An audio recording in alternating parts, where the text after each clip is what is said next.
আসসালামু আলাইকুম ভিউয়ার্স, আশা করছি সবাই ভালো আছেন। আজকে চলে আসলাম একটা নতুন ব্লগ নিয়ে। আজকে কি কি রান্না করা হয়েছে সেগুলো আপনাদের সাথে শেয়ার করব। তো এখানে ফার্স্টে সবগুলো কেটে নিয়েছে এবং ধুয়ে পরিষ্কার করে রেখেছে। এখানে ডালও নিয়েছে, আর পাশে একটি চুলায় কড়াই দিয়ে ভিতরে দিয়ে দিচ্ছে তেল, পেঁয়াজ কুচি, রসুন কুচি, মসুরের ডাল আর মরিচ কুচি। এটাকে হালকা করে ভেজে নিতে হবে। আর এখন এর ভিতরে দিয়ে দেবো লবণ, হলুদের গুঁড়া,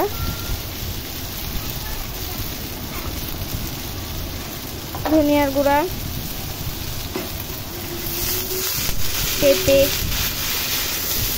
পেঁপেটাকে আগে থেকে কেটে ধুয়ে রেখেছে, সেটা দিয়ে দিয়েছি। তো এই তো এখন এটা রান্না করা হচ্ছে।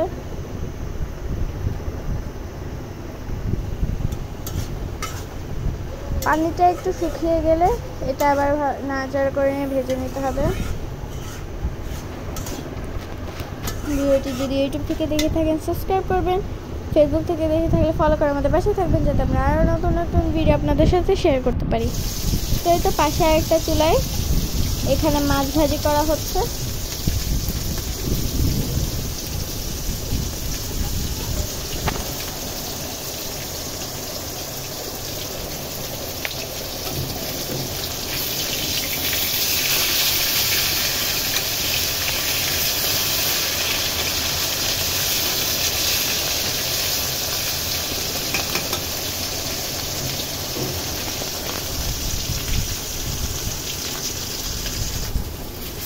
মাছ ভাজি করা হচ্ছে।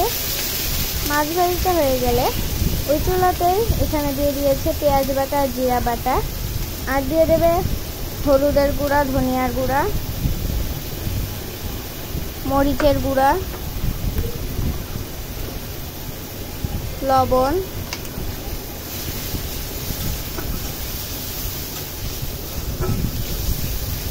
দিয়ে নাড়াচাড়া করে নিতে হবে। তো এই তো মশলাটা কষানো হয়ে গিয়েছে। এর ভিতরে দিয়ে দেবে করলা আর আলু।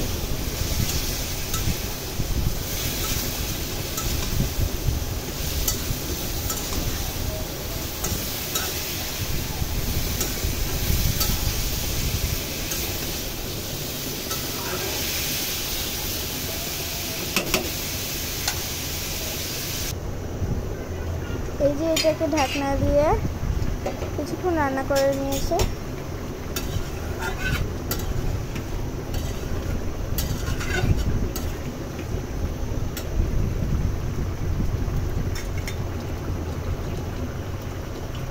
আর পাশের চুলাতে ভাজি হয়ে গেলে তুলে নিয়েছে, আর এখানে দিয়ে দিয়েছে ভাত রান্না করার জন্য।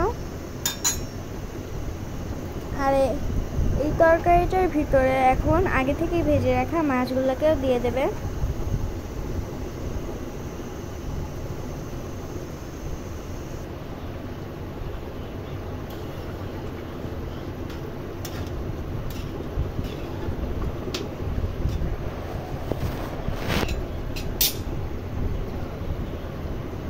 তো এই তো আমাদের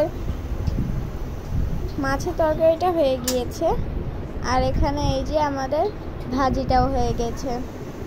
তো এই তো আজকে ভিডিওটা ছিল পর্যন্ত। সবাই ভালো থাকবেন, সুস্থ থাকবেন। আল্লাহ হাফেজ, আসসালামু আলাইকুম।